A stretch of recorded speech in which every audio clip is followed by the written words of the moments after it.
राधा माधव कुंज बिहारी गोपीजन वल्लभ गिरिवरधारी। जय राधा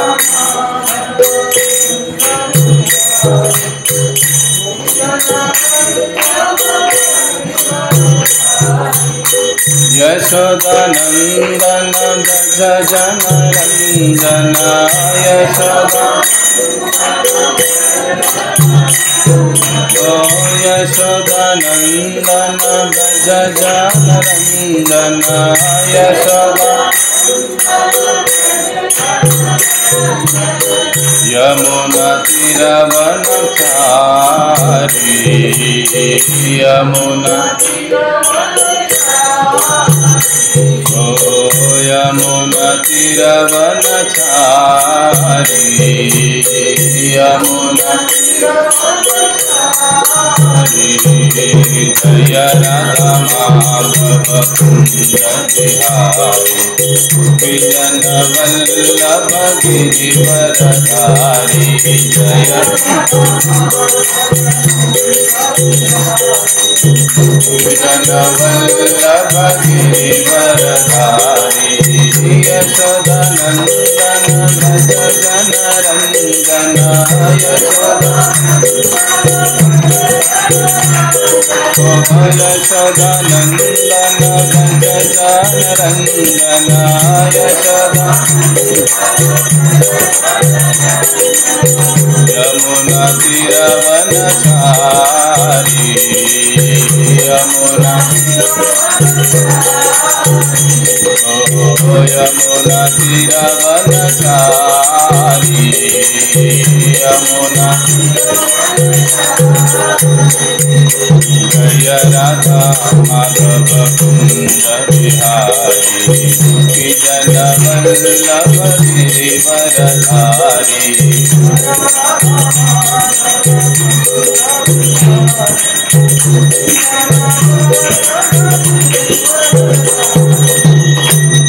बोलो कलियुग पावन श्री हरिनाम संकीर्तन की जय। श्री श्री राधा कुंज बिहारी भगवान की जय। श्री श्री राधा कृष्णचंद्र भगवान की जय। श्री श्री निताय गौर सुंदर भगवान की जय। लगभग 3 सप्ताह हुआ कुंज बिहारी के दर्शन के लिए मैं गया ही। अभी जाना ही पड़ेगा इस हफ्ते को।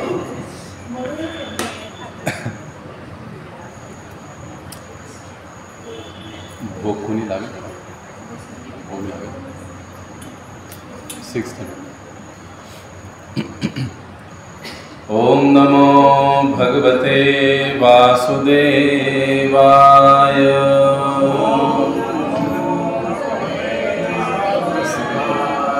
ओम नमो भगवते वासुदेवाय।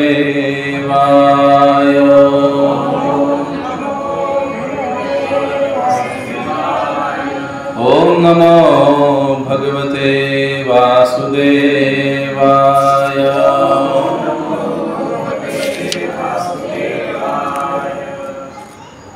श्रीमद् भागवतम स्कंद 1 अध्याय 8वां कुंती महारानी की प्रार्थना है। श्लोक संख्या 20, 21 और 22। तथा परमहंसानां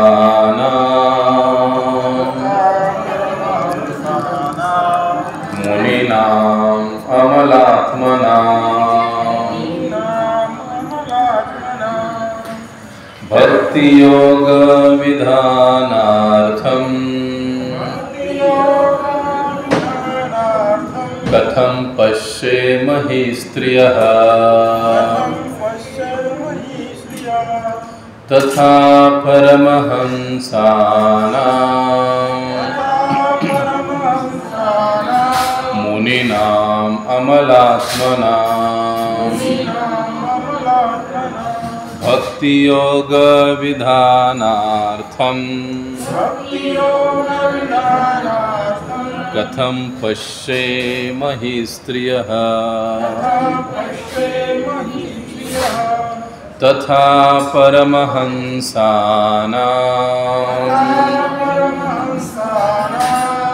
मुनीनाम् अमलात्मनाम् भक्तियोग विधानार्थं कथं पश्येमहि स्त्रियः। कोई दोहराएगा? तथा परमहंसानां मुनीनाम् अमलात्मनां भक्तियोग विधानार्थं कथं पश्येमहि स्त्रियः।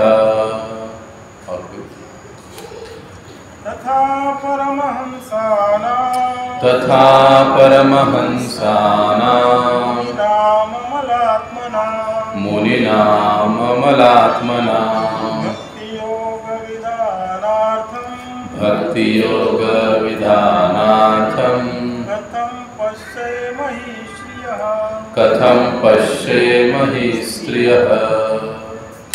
अनुवाद तथा तात्पर्य श्रील प्रभुपाद जी के द्वारा। श्रील प्रभुपाद की जय।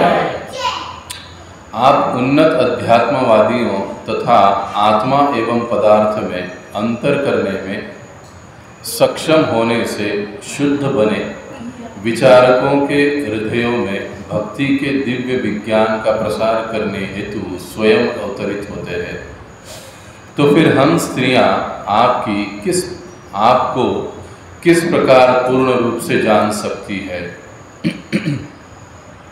ओम अज्ञानतिमिरन्धस्य ज्ञानाञ्जनशलाकया चक्षुरुन्मिलितं येन तस्मै श्रीगुरवे नमः। समय बड़े बड़े दार्शनिक चिंतक तथा श्री भगवान के धाम तक नहीं पहुंच पाते।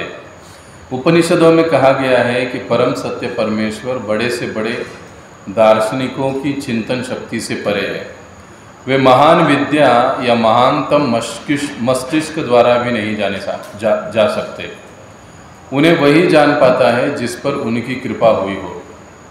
अन्य मनुष्य भले ही वर्षों तक उनका चिंतन क्यों न करते रहे, वे अज्ञेय ही रहते हैं। इस तथ्य की पुष्टि कुंती महारानी द्वारा होती है, जो एक अबोध स्त्री की भूमिका निभा रही है।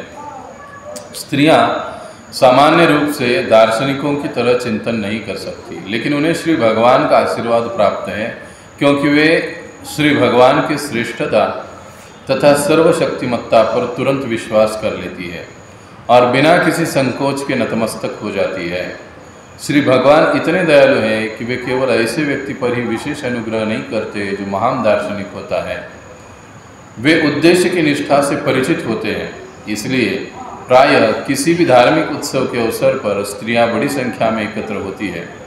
प्रत्येक देश में तथा प्रत्येक धर्म के संप्रदाय में ऐसा लगता है कि धार्मिक कार्यों में स्त्रियों की रुचि पुरुषों से अधिक होती है।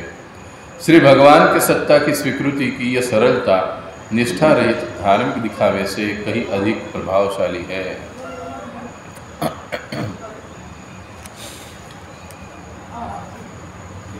जगत गुरु श्रील प्रभुपाद की जय।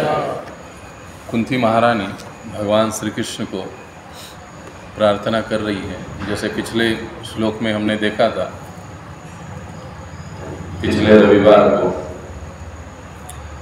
कि किस प्रकार से कुंती महारानी भगवान को कह रही है, नमस्कार कर रही है, कि ये समझते हुए कि हे प्रभु, हे कृष्ण, आप तो आदि पुरुष हो और इस भौतिक जगत के गुणों से परे हो, निर्लिप्त रहते हो, सारे वस्तुओं के अंदर और बाहर भी आप विद्यमान हो।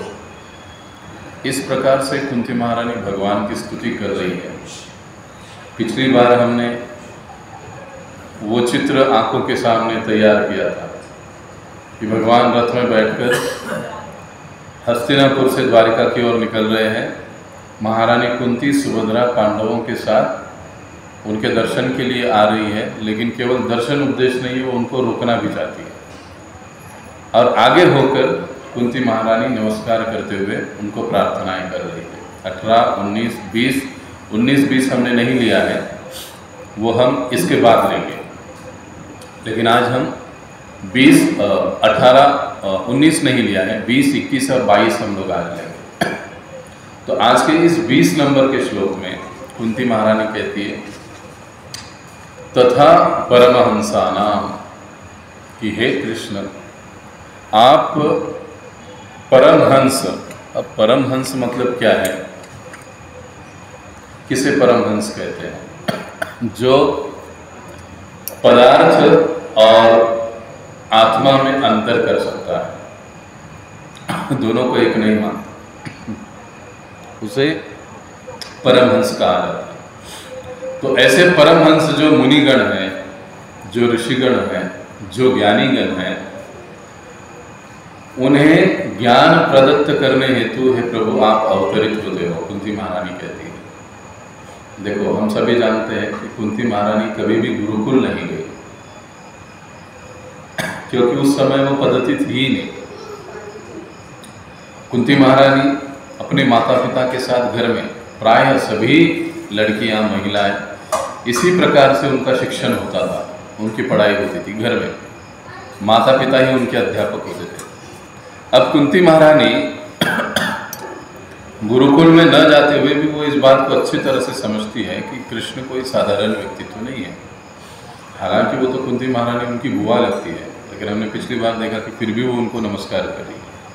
इस दुनिया में ऐसे कहीं होता है कि बुआ भतीजे को नमस्कार करती है, प्रणाम करती है? नॉर्मली नहीं होता है। लेकिन कुंती महारानी प्रणाम कर रही है क्योंकि वो जानती है कि ये तो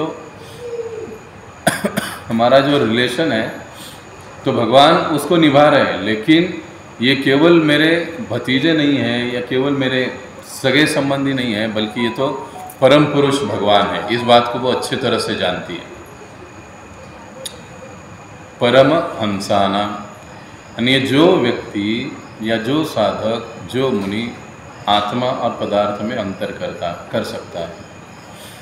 और आत्मा, अभी देखिए ये जो शब्द है परम हंसाना, अभी हंस की विशेषता क्या है? कौन बताएगा? हंस की विशेषता क्या है? हंस क्या करता है? अलग अलग करता है। और उसके सामने अगर मिक्स करके रख दो, आज का मिलावटी दूध रख दो, तो बराबर दूध पी लेगा, पानी छोड़ देगा। यह हंस की विशेषता है। वैसे ही जो परमहंस होते हैं वो इस दुनिया में रहते हैं, ये जीते हैं, लेकिन जो उनकी आध्यात्मिक उन्नति के लिए उपयुक्त है उसी को वो लेते हैं, बाकी की चीज़ों को वो छोड़ देते हैं। यानी वो आत्मा के कल्याण के लिए कौन सी चीज़ है और आत्मा के कल्याण में बाधक कौन सी चीज़ है, इसमें फ़र्क करना समझते हैं। इसलिए कुंती महारानी कहती कि ऐसे व्यक्तित्व या व्यक्तियों को आप साक्षात्कार दिलवाने के लिए या उनको ज्ञान प्रदान करने के लिए आप लोग आते हो। यानी कौन? भगवान आते हैं। जिनका हृदय शुद्ध हुआ है उनके लिए आप आते हो। तो अंत में क्या कहती? कथम पश्येम ही स्त्रियः, तो ऐसे लोगों के लिए भी आप बड़े दुर्लभ हो। जिनका हृदय शुद्ध हुआ है उनके लिए भी आप बड़े दुर्लभ हो। तो हम स्त्रियों की क्या बात है? हम लोग तो वैसे भी ज़्यादा ज्ञान हमको नहीं होता है, हमारे पास नहीं है। ऐसी खुद की एक कमी कुंती महारानी स्वीकार कर रही है। प्रायः दुनिया में हम लोग देखते हैं कि हम अपनी कमी स्वीकार नहीं करते। हाँ, दूसरे की कमी तुरंत बताते, लेकिन अपनी कमी। लेकिन कुंती महारानी कहती है कि देखो, अब इतने बड़े बड़े दार्शनिक हैं, मुनिगण हैं, वो भी आपको नहीं समझ सकते, नहीं जान सकते हैं, या उनके लिए आप आते हो, तो हम स्त्रियों की बात क्या? हम लोग तो इतना ज्ञान भी नहीं जानते, इतना तत्व ज्ञान भी नहीं समझ पाते, तो फिर कैसे? हमारी क्या बात? तो एक प्रकार से जो कुंती महारानी है वो अपनी कमी को, अपनी हीनता को, अपनी दीनता को स्वीकार करती है। और प्रभुपाद जी तात्पर्य में क्या बताते हैं? यही कारण है कि स्त्रियां भगवान की श्रेष्ठता को तुरंत स्वीकार कर लेती हैं। जो भी सर्वोच्च शक्ति है या अधिकारी व्यक्ति का कहना स्त्रियां तुरंत स्वीकार कर लेती हैं, क्योंकि उनका वो स्वभाव बना हुआ। लेकिन पुरुषों की तुलना में देखा जाए तो थोड़ा कठिन बात होती है, मानना, सुनना, एक्सेप्ट करना, स्वीकार करना, ये थोड़ा कठिन बात है। इसलिए प्रभुपाद जी तात्पर्य में बताते हैं कि सहज ही स्त्रियों को इसी कारण भगवान का कृपा आशीर्वाद प्राप्त होता है। क्यों? क्योंकि वो सहज ही भाव से भगवान को शरणागत होती है, भगवान की भगवत्ता को भी स्वीकारती हैं। तो एक जो कुंती महारानी दिखा रही है कि एक जो बढ़ा चढ़ा भक्त होता है वो अपने आप को हमेशा कम समझता है, दीनहीन समझता है। कुंती महारानी इस बात को समझा रही है कि आध्यात्मिक जीवन जो होता है वो ऐसे ही होता है। एक बार प्रभुपाद जी प्रवचन दे रहे और प्रवचन में विषय चल रहा था, प्राय अगर वेद शास्त्र में देखा जाए तो स्त्रियों के लिए कई सारे बंधन हैं पुरुषों की तुलना में देखा जाए।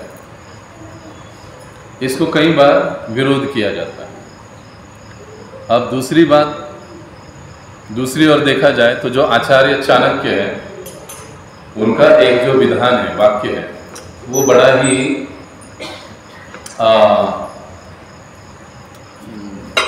वैसे लोगों को वो गंभीर लगता है।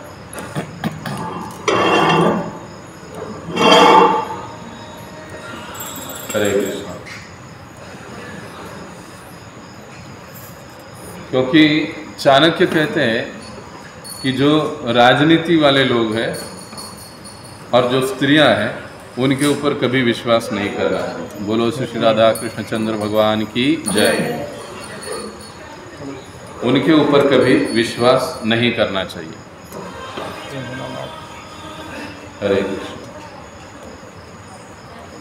और प्रभुपाद जी प्रवचन में ये बात बोल रहे थे चाणक्य की, और चाणक्य की बात बोलते बोलते प्रभुपाद जी के एक वरिष्ठ शिष्या यमुना माता जी उनके सामने बैठी थी। तो यमुना माता जी को प्रभुपाद जी ने पूछा, हाँ ठीक कह रहा हूँ ना यमुना में कि स्त्रियों पर और राजनीति करने वाले लोगों पर कभी विश्वास नहीं करना चाहिए। तो बेचारी माता गड़बड़ा गई, तुरंत कह दिया, हाँ यस प्रभुपाद जी सही बोल रहे हैं। प्रभुपाद जी ने उनकी ओर देखा, नहीं, जो भक्त है उनके लिए ये लागू नहीं होता, जो भक्त नहीं है उनके लिए ये लागू होगा। अगर राजनेता भक्त है तो विश्वास किया जा सकता है, यदि कोई महिला भक्त है तो उनके लिए ये विधान लागू नहीं होगा। तो इस प्रकार से जो आध्यात्मिक जीवन में या साक्षात्कार के लिए अपने बारे में दीनहीन भावना बड़ी महत्वपूर्ण है। और कुंती महारानी इस श्लोक से इसी बात को बता रही है कि हे प्रभु, वैसे हम स्त्रियों की तो कोई योग्यता नहीं है।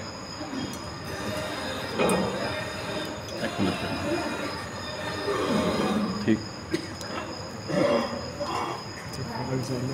याला म्हणायचं दगडापेक्षा वीट मऊ। ठीक है, वो हिल रहा है लेकिन फिर भी ठीक है। तो कुंती महारानी इस प्रकार से नम्रता का एक प्रकार से दर्शा रही है कि एक भक्त को कैसे नम्र रहना चाहिए, नम्र होना चाहिए। आध्यात्मिक जीवन में नम्र होना बहुत महत्वपूर्ण बात है।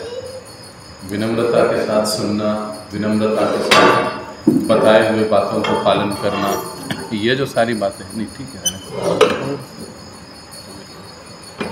तो ये महत्वपूर्ण बात है। कुंती महारानी इस बात को दिखा रही है कि कैसे नम्रता की आवश्यकता है। अगर आध्यात्मिक जीवन में हम लोग खुद से नम्र नहीं बनेंगे, विनयशील नहीं बनेंगे, तो दुनिया के कई सारे लोग हैं, कई सारे भक्त हैं, इस काम को आसान कर देंगे, वो हमको नम्र बना देंगे। तो ये ज़्यादा अच्छा है कि हम लोग स्वयं से ही भगवान की प्रसन्नता के लिए, प्रभुपाद या अपने गुरु की प्रसन्नता के लिए नम्र बने रहें। एक प्रवचन में महाराज जी कहते हैं कि ये जो संसार है ना, वो चक्की है, आटे का चक्की होता है। अब आटे की चक्की की विशेषता क्या होती है? हर वो चीज़ जो उसमें जाती है वो पिसती ही है। कोई ऑप्शन ऐसे नहीं होगा कि वो जैसी कि वैसी बाहर आ गई। तो इस भौतिक जगत का ये गुणधर्म है या ये गुण है कि जो मतलब हम नम्र नहीं भी है तो नम्र हमको बनाया जाएगा। लेकिन जब ऐसी स्थिति में हम लोग नम्र बनते जबरदस्ती से तो ज़्यादा आवाज़ होती है ना। फिर महाराज जी कहते हैं कड़क वस्तु जब फूटती है तो आवाज़ करती है। इसीलिए तुकाराम महाराज कहते हैं कि बड़े बड़े तूफान में पेड़ पौधे उखड़ के गिर जाते हैं, बड़ी बड़ी आवाज़ करते हैं, लेकिन लवाड़े वेली वास्तव वो रह जाते, लताएं बेली ये सब बच जाते हैं तूफान में, लेकिन बड़े बड़े पेड़ गिर जाते हैं। कुंती महारानी इस चीज़ को हमको अच्छे से समझा रही है कि देखो देखा जाए तो भगवान की बुआ है, अच्छा वो भी जानती है कि ये कोई साधारण व्यक्ति नहीं है, भगवान है। तो कुंती महारानी अपने आप का कॉलर कितना टाइट कर सकती है।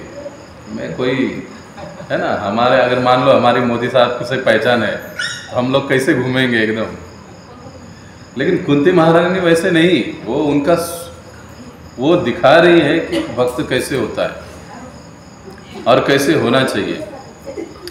तो कुंती महारानी ने देखा जाए तो भगवान को बचपन से ही देखा है, लेकिन फिर भी वो इतने नम्रता के साथ प्रार्थना करती है कि आप परमहंस जैसे मुनियों के लिए दुर्लभ हो तो हम स्त्रियों की, मुझ जैसे स्त्री की क्या कथा है, क्या बात है। तो इस प्रकार से कुंती महारानी इस श्लोक से हमको महत्वपूर्ण बात सिखाती है कि हमें आध्यात्मिक जीवन में जब हम भक्ति में प्रगति करने की सोचते हैं या प्रयास करते हैं तो हमको नम्र होना चाहिए, हमको दीनहीन भावना को अपनाना चाहिए। अपने कितने सारे आचार्य, एक बार प्रभुपाद जी को पूछा गया, स्वामी जी आप इस पाश्चात्य जगत में हमारे देशों में आए, आपसे पहले भी बहुत सारे लोग आए, लेकिन जो सफलता आपको मिली, जो प्रचार गीता का भागवत का आपने किया, वो किसी से नहीं हो पाया। कितना प्रचंड ज्ञान है आपका, आप जब भी बात करते हो हर सवाल का जवाब किसी श्लोक के साथ देते हो। वो पत्रकार प्रभुपाद जी को कह रहा था, तो स्वामी जी आप क्या सोचते हो, आपका ज्ञान कितना है। तो ये बात चल रही थी जब मॉर्निंग वॉक में प्रभुपाद जी समुद्री तट पर टहल रहे थे। उस समय प्रभुपाद जी के हाथ में छड़ी थी, उन्होंने छड़ी पानी में भिगो दी, समुद्र के ऊपर उठा के पत्रकार को दिखा दी। तो क्या देख रहे हो, छड़ी के नीचे पानी का एक बूंद था। कहे ये वैदिक ज्ञान गीता भागवत के साथ समस्त ये अथाह समुद्र के समान है, मेरे पास जो ज्ञान है वो इस बूंद के समान। कौन कह रहे, प्रभुपाद जी कह रहे, ये बूंद के समान है। तो ये बात नहीं कि मैंने कोई चमत्कार किया है या मैंने कोई बहुत बड़ा काम किया है, बस ये तो मेरे गुरु की इच्छा थी जिसके कारण ये सफल हुआ। रही बात मेरे ज्ञान की तो मेरा ज्ञान इतना ही है, उससे ज़्यादा कुछ नहीं। उसके बाद कई सारे भक्तों के जीवन में हम लोग देखते हैं कि वो कैसे अपने आप को भगवान के सामने, वैष्णव के सामने प्रदर्शित करते हैं, रखते हैं। तो ये 20 नंबर का श्लोक जिसमें कुंती महारानी हमको दीनता की भावना को, नम्रता की भावना को समझा रही है। अब श्लोक संख्या 21 हम गाएंगे, तो सभी दोहराएंगे। कृष्णाय वासुदेवाय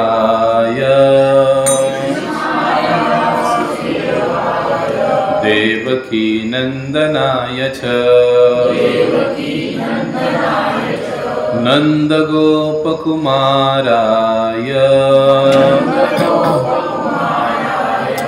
गोविंदाय नमो नमः। कृष्णाय वासुदेवाय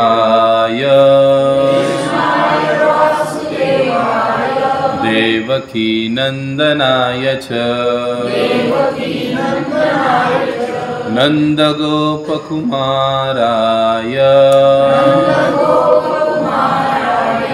गोविंदाय नमो नमः।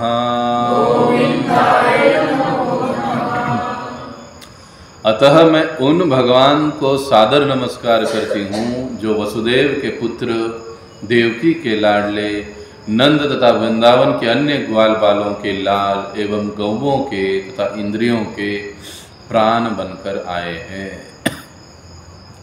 अभी इस श्लोक में कुंती महारानी भगवान कृष्ण का स्मरण कर रही है। विशेष रूप से भगवान की जो मधुर लीलाएं हैं उन लीलाओं को श्रवण कर रही है। भगवान कृष्ण में भगवान नारायण से 4 माधुरी या 4 गुण ज़्यादा है। उसमें से एक ये जो कृष्णाय शब्द आया है ना, कृष्णाय, तो ये कृष्णाय शब्द हमको बता रहा है कि कुंती महारानी अब भगवान की लीला माधुरी का स्मरण कर रही है। भगवान की जो 4 माधुरी है, रूप माधुरी, वेणु माधुरी, लीला माधुरी और प्रेम माधुरी, ये 4 कृष्ण के विशेष गुण हैं जो कहीं पर दिखाई नहीं देते, नारायण में भी नहीं। तो अब इसमें इन चारों में से एक लीला माधुरी का कुंती महारानी स्मरण कर रही है। कृष्णाय, कृष्ण का मतलब कि आप सभी को आकर्षित करते हो अपनी ओर। वासुदेवाय, वसुदेव के पुत्र वासुदेव। अब ये वासुदेव कहकर कुंती महारानी क्या समझाने की कोशिश कर रही है कि किस प्रकार वसुदेव के माध्यम से आप गोकुल पहुंचे, वृंदावन पहुंचे, जन्म की लीला को स्मरण कर रही है। किस प्रकार देवकी नंदनाय च। अब हमारे एक आचार्य इसको कहते हैं, कुंती महारानी की जो स्तुति है या वो जो ये स्तुति कर रही है, तो कोई डुप्लीकेट कृष्ण आ जाए और कहे कि मैं कृष्ण हूँ, मेरे लिए ये कहा जा रहा है, तो ऐसे नहीं हो सकता। क्योंकि कुंती महारानी ने यहाँ पर कृष्ण के पिता का भी नाम लिया है और माता का भी नाम लिया है, तो फिर बेटे का आइडेंटिटी कंफर्म हो जाता है कि ये वही आदमी है ना। हम इतिहास में देखते हैं 2 कपिल है, एक भक्ति योग सिखाने वाले कपिल और एक नास्तिक योग सिखाने वाले कपिल। लेकिन दोनों कपिल, ये जो दूसरे वाले कपिल है, सब लोग कहते हैं यही कपिल है, यही कपिल है। इसलिए कई जगह पर हम लोग देखते हैं कि भगवान को जब कोई भक्त स्तुति करते हैं, चाहे इंद्र हो चाहे ब्रह्मा जी हो, एक ना एक श्लोक में वो उनके पिता का या माता का नाम लेते ही है। इसका कारण ये है कि आगे चलकर, क्योंकि कलयुग में ऐसे हम जैसे बहुत सारे लोग आएंगे डुप्लीकेट करने वाले, बताने वाले, तो कोई गड़बड़ नहीं होनी चाहिए। इसीलिए उन्होंने कहा वासुदेवाय, वसुदेव के पुत्र वासुदेव, देवकी नंदनाय च, देवकी के नंदन, नंद गोप। अब एक तो चलो वासुदेव और अब दूसरा नंद महाराज का नाम भी लिया गया, दोनों का नाम आ गया। सिर्फ यहां में यशोदा नहीं, नंद महाराज, नंद के कुमार है, गोपों के कुमार है, ब्रज के लाल है। तो उन सारी लीलाओं को कुंती महारानी स्मरण कर रही है। इसीलिए ब्रह्मा जी क्या कहते हैं, अहो भाग्यम नंद गोप व्रजोपसाम, कि अरे देखो देखो इन वृंदावन वासियों का क्या भाग्य है, क्या भाग्य है। साक्षात पूर्ण ब्रह्म इनके साथ आदान प्रदान कर रहे हैं, इनके थाली में से खा रहे, इनके कंधे पर बैठ रहे, ये उनके कंधे पर बैठ रहे, ये उनको मार रहे, कुछ झगड़ा कर रहे। ऐसी लीलाएं जो पूर्ण ब्रह्म है, पुरुषोत्तम भगवान है, वो उनके साथ कर रहे। क्या इनके भाग्य का कहना। इन सारी चीज़ों को कुंती महारानी, इन लीलाओं को कुंती महारानी स्मरण कर रही है। अच्छा, स्मरण करने के पीछे क्या कारण है? ये श्लोक प्राय हम लोग भागवत के समय भी पढ़ते हैं। जब भी हम ये श्लोक पढ़ते हैं ना, तब भी ये सारी चीज़ें हमको याद आनी चाहिए, ये सारी चीज़ें हमको याद आनी चाहिए। लेकिन कई बार हम लोग पढ़ देते हैं लेकिन याद कुछ भी नहीं आता, लेकिन वो याद आना चाहिए। नंद गोप कुमाराय, गोप यानी सभी गोपों की बात, अब इन गोप शब्दों का उपयोग करके ब्रह्म विमोहन लीला की ओर भी एक तरह से इंडिकेट किया जाए कुंती महारानी। अब ये सब कुंती महारानी क्यों बता रही है? वो जानती है भगवान की भगवत्ता को, लेकिन फिर भी क्योंकि इसका नाम ही क्या है, कुंती स्तुति, वो भगवान की स्तुति करना चाहती है। क्योंकि एक तो उसके हृदय में इच्छा है कि भगवान रुके कुछ समय और, वो थोड़ा भगवान को और स्तुति कर रही है कि हे प्रभु, आप तो गोपों के प्रिय हो, ब्रह्म विमोहन की लीला का भी वो स्मरण करती है। कुमाराय, अब गोविंदाय, गौ के प्रिय और इंद्रियों के स्वामी, जो गोपों के भी प्रिय है, गोपियों के भी प्रिय है और गौ के भी प्रिय है, यानी गाय जिनको अत्यंत प्रिय है, गाय को जो अत्यंत प्रिय है, ऐसे गोविंद को नमो नमः मैं नमन करती हूँ, मैं प्रणाम करती हूँ। गोविंद का एक और मतलब क्या है? इंद्रियों को आनंद देने वाले। जब हम भगवान का नाम लेते, गोविंद पुकारते हैं, तो हमारे जो इंद्रिय हैं 11 के 11 इंद्रिय संतुष्ट हो जाते हैं जब हम गोविंद कहते हैं, कृष्ण कहते हैं। लेकिन थोड़ा मज़े की बात क्या है कि आज उसकी अनुभूति हम लोग नहीं कर पाते, क्योंकि हमारा आनंद एक्चुअल में कहीं और अटका हुआ है। लेकिन जब हमारा आनंद यहाँ पर आएगा, हम लोग ये समझेंगे पूरी तरह से कि भगवान का जो नाम है, ये जो गोविंद नाम दिया है, इस गोविंद नाम का उच्चारण करने से हमारे जो सारे एकादश इंद्रिय है वो सारे संतुष्ट हो जाते, इसकी अनुभूति हम लोग कर सकते हैं। द्रौपदी, गजेंद्र, अलग अलग संत देखिए, यहाँ तक कि महाराष्ट्र में 18 पगड़ जाति पंथ से संतों की संत आए, उनको देखिए, सभी ने एक ही चीज़ की, भगवान का नाम, दूसरा किसी ने कुछ नहीं कहा। क्यों? क्योंकि ये भगवान का नाम ही हमारे इंद्रियों को वास्तविक आनंद देता है। हम लोग खोजते हैं आनंद ही, पैसा कमा रहे हैं उसके पीछे आनंद है, वो चाहिए इसके लिए कमा रहे, दुनियादारी के जितने सारे हम काम करते हैं उसके पीछे एक ही कारण होता है, आनंद और सुख की प्राप्ति का। लेकिन अब हम लोग अब तक कितने सुखी हुए, कितना आनंद मिला, ये अपने आप पर सोचने की बात है, ये किसी को बताने की बात नहीं है। लेकिन अगर हम भगवान का नाम लेते हैं, भगवान के नामों में रमने की कोशिश करते हैं, भगवान की भक्ति में रमने की कोशिश करते हैं, तो वो आनंद हमें प्राप्त होता है जो इस भौतिक जगत में आनंद नहीं है। ये सरल बात है, और इसी बात को कुंती महारानी समझा रही कि प्रभु आप हमारे समक्ष रहेंगे तो ये आनंद हमको नित्य मिलता रहेगा। तो गोविंदाय नमो नमः। अब श्लोक संख्या 22, इसको हम वापस गाएं। नमः पंकजनाभाय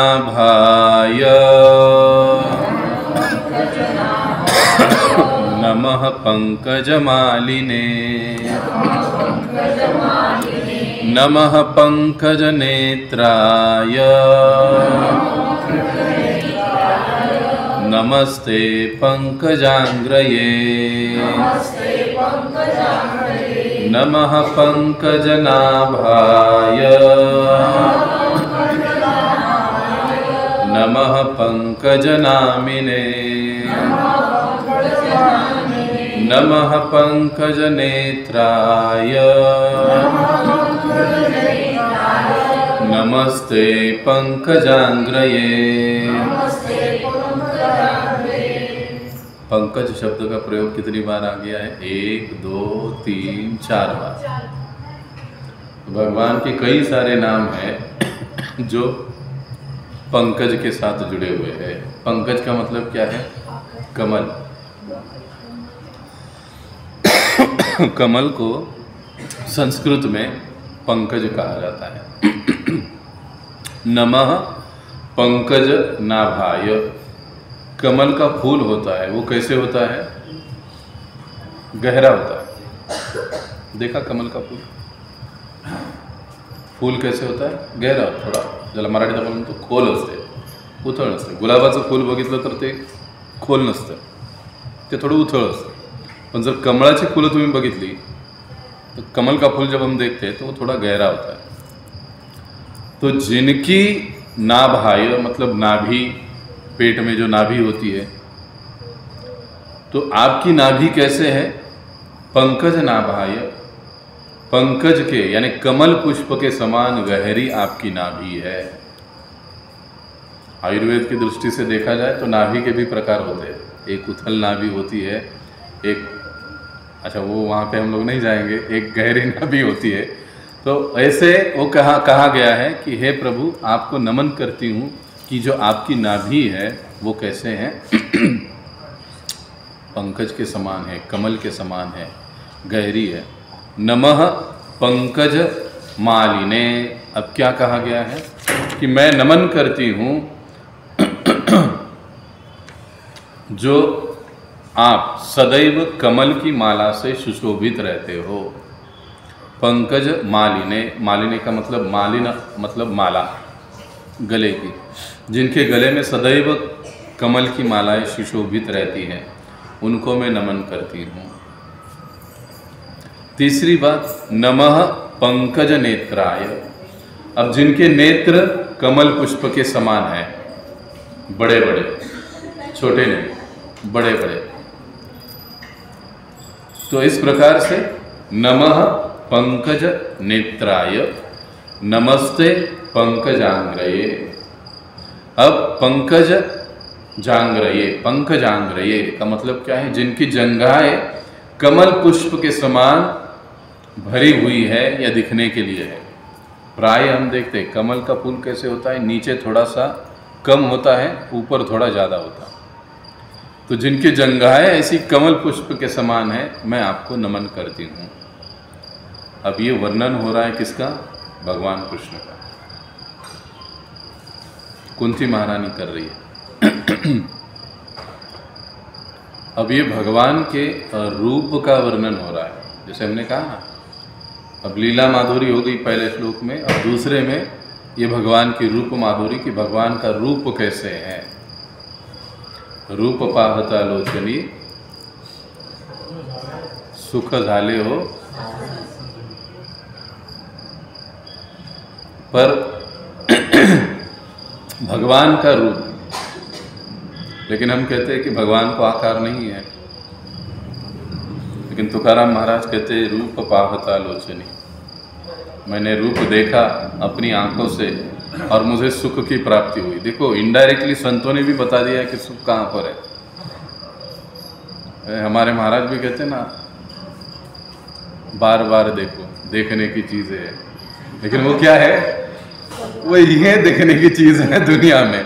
बाकी जो दुनिया की चीज़ें हम लोग देखते रहते हैं वो केवल दुख का कारण है, कष्ट का कारण है. वो अब कुछ समय के लिए अच्छा लगेगा. देखो ना, mister India, miss world, mister world, कुछ दिनों के लिए अच्छा, लेकिन कुछ दिनों के बाद तो देखने की भी इच्छा नहीं होती. ऐसे लगता है क्यों देखा अभी.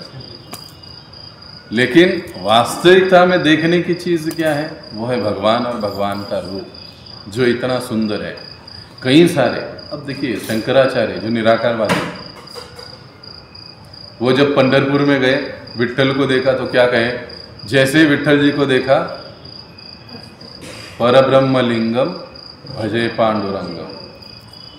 इन्हें सारा निराकारवाद भूल गए, साकारवाद की ओर आ गए. कहने का तात्पर्य क्या है कि भगवान का एक अपना आत्यंतिक सुंदर ऐसा रूप है, स्वरूप है.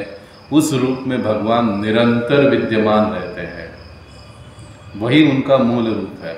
यहाँ पर कुंती महारानी समझा रही कि पंकजों के समान यानी कमल पुष्प के समान आपकी नाभि है. नित्य आप गले में कमल की माला धारण किए रहते हो. आपके नेत्र कमल पुष्प के समान है और आपकी जंघाएं भी कमल पुष्प के समान है. ऐसे प्रभु मैं आपको नमन करती हूँ.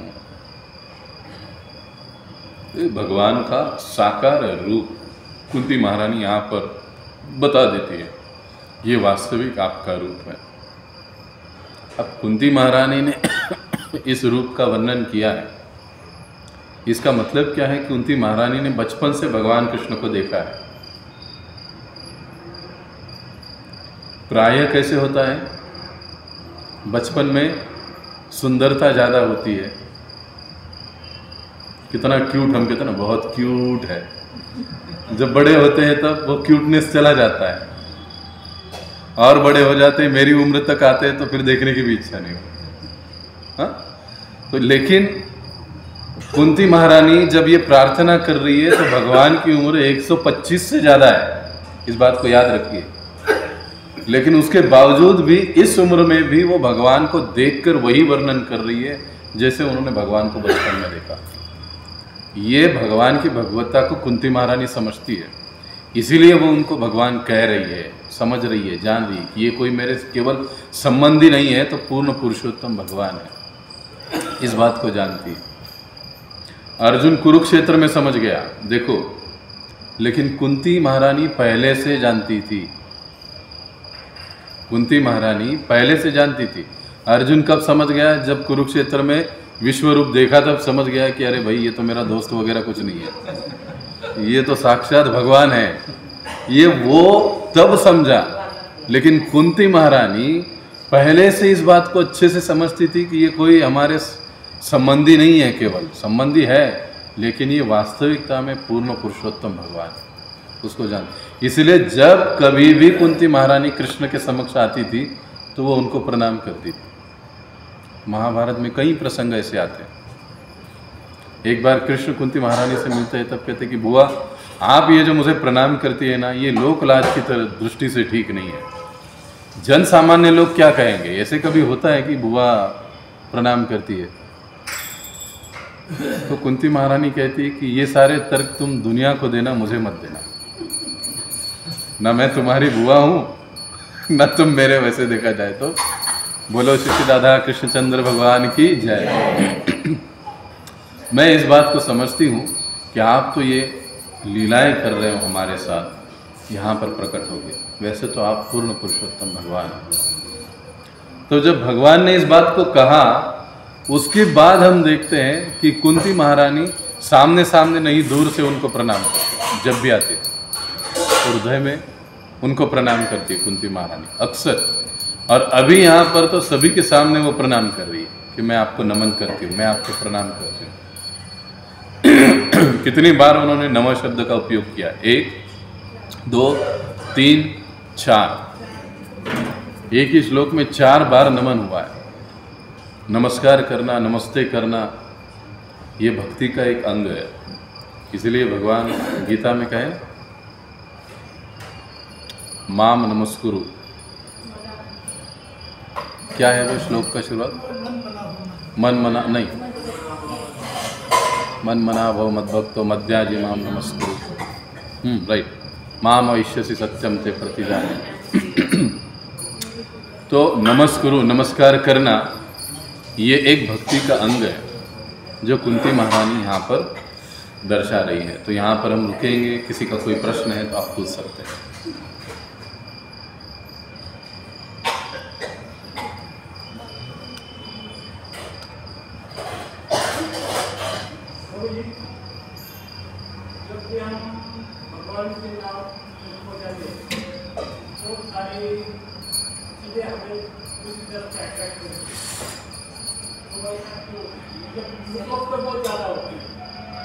उस वक्त बहुत ज़्यादा होता है।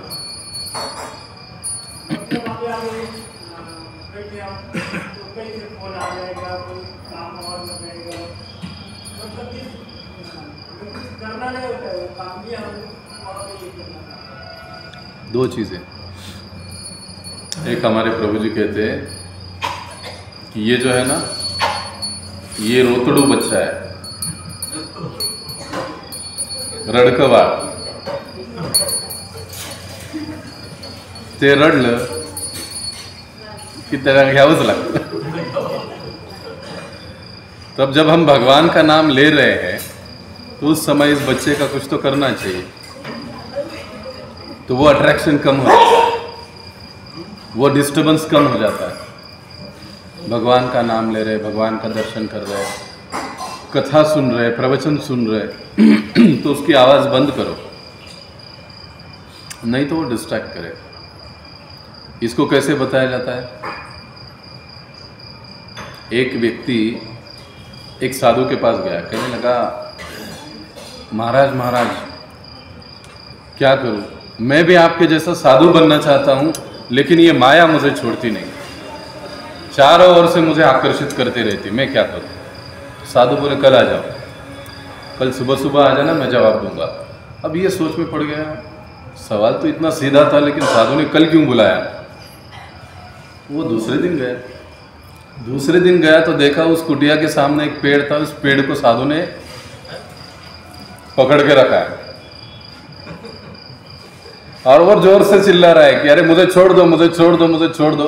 ये साधु को देख रहे, कल तो अच्छा खासा था, आज क्या हो गया इसको? ये तो पागलपनी है ना, कि पकड़ा है खुद ने उस पेड़ को, पेड़ थोड़ी ना हमको पकड़ेगा। पकड़ा है साधु ने पेड़ को और वो कहता है कि मुझे छोड़ दो, मुझे छोड़ दो। वो जोर जोर से हंसने लगा। अरे साधु महाराज, आपका ऐसे क्या हो गया? पेड़ भी भला कोई आपको पकड़ता है, आदमी को पकड़ता है क्या? आपने पेड़ को पकड़ा हुआ है और आप कहते हो छोड़ दो, छोड़ दो। वही तो मैं तुमको समझा रहा हूँ, यही तुम्हारे सवाल का जवाब है। समझ रहे प्रभु? तो जब भी हम भगवान का नाम लेते हैं तो हमको बलपूर्वक प्रयास करना पड़ेगा। डिस्ट्रैक्शन आएगा, अलग अलग अड़चने आएगी, हमको वो नाम से, भगवान की भक्ति से, सेवा से दूर ले जाने की कोशिश होगी। अच्छा, क्यों होगा ऐसे? जब हम भगवान का नाम लेते हैं, हरे कृष्णा कृष्णा कृष्णा हरे हरे, हरे राम राम राम हरे हरे। जब हम भगवान का नाम लेते हैं तो क्या करते हैं हम लोग? मनत्रायते इति मंत्र, हम अपने मन को बांधने की कोशिश करते हैं एक जागे, और बस भागो मत, इधर मत जाओ, उधर मत जाओ। हम अभी देखो, हम लोग अभी लगभग 1 घंटा यहाँ पर बैठे, लेकिन लगभग हम पूरे हड़पसर में घूम के आए रहेंगे। यहाँ क्या चल रहा है, यहाँ क्या चल रहा है, इसका क्या है, उसका क्या है, इधर जाना है, फ्यूचर में कहाँ जाना है, उसको भी हम लोग निपटा के आ गए, लेकिन बैठे यहाँ पर है। जब हम मंत्र जाप करते हैं तब हम क्या कर रहे हैं कि हम अपने मन को बांधने की कोशिश करते हैं, उसको एक स्थान पे लाने की कोशिश करते हैं। अब मान लो अगर मैं उठ के आपको बांधने की कोशिश करूं तो आप कहोगे हाँ हाँ प्रभु जी बांध दो मुझे। आप विरोध करोगे, आप मुझे विरोध करोगे, अरे मुझे क्यों बांधा जा रहा है। वैसे ये जो डिस्ट्रैक्शन है, ये जो हम भगवान के नाम से दूर भागते हैं ना, ये मन का विरोध होता है। अरे मैं नहीं इस मंत्र से बनना चाहता हूँ, इसलिए हम कहते हैं ना, मी माझ्या मनाचा मालक है, राजा है। पण एक्चुअली वैसे नहीं होता है। मन जो कहता है वो हम सुनते हैं, मतलब हम मन के राजा नहीं है, हम क्या है? गुलाम। तो जब भी हम भगवान का नाम लेते हैं तो हमको ये थोड़ी सावधानी समझनी चाहिए, और मन भागेगा भी, उसको वापस वहाँ पे लाके बिठाना चाहिए। हाँ, तुमको हड़पसर में जाना है क्या? यहाँ पर बैठे, ठीक है, आधे घंटे के बाद जाएंगे, अभी चुपचाप बैठना, अच्छे बच्चे की तरह। मन को ये समझाना चाहिए। जब भी कर रहे हैं हम लोग, जब करते समय भी मन इधर उधर जा रहा है, भाग रहा है, उसको समझाओ, भाई तू जाना कहाँ चाहता है? अरे ऑफिस में जाना है, समय हो रहा है। अरे अभी तो समय है ना, जाना 10 बजे, लेकिन 7 बजे से वो चालू कर देता है। कब? जब हम जप में बैठते हैं तो जाना 10 बजे, क्यों 7 बजे से उसको कहना है नहीं 10 बजे जाना है, मैं 10 बजे तेरे को लेकर जाऊँगा, अभी शांति से बैठ। तो ये तरीका है, ये पद्धति है मन को एक जगह पर स्थिर करने की। जब बार बार हम लोग ऐसे करेंगे, भगवान हमारे प्रयास को देखेंगे, अरे ये ईमानदारी से कोशिश कर रहा है, तो अब फिर इसके मन को नियंत्रण में लाओ और वो हो जाता है। क्लियर हुआ प्रभु जी?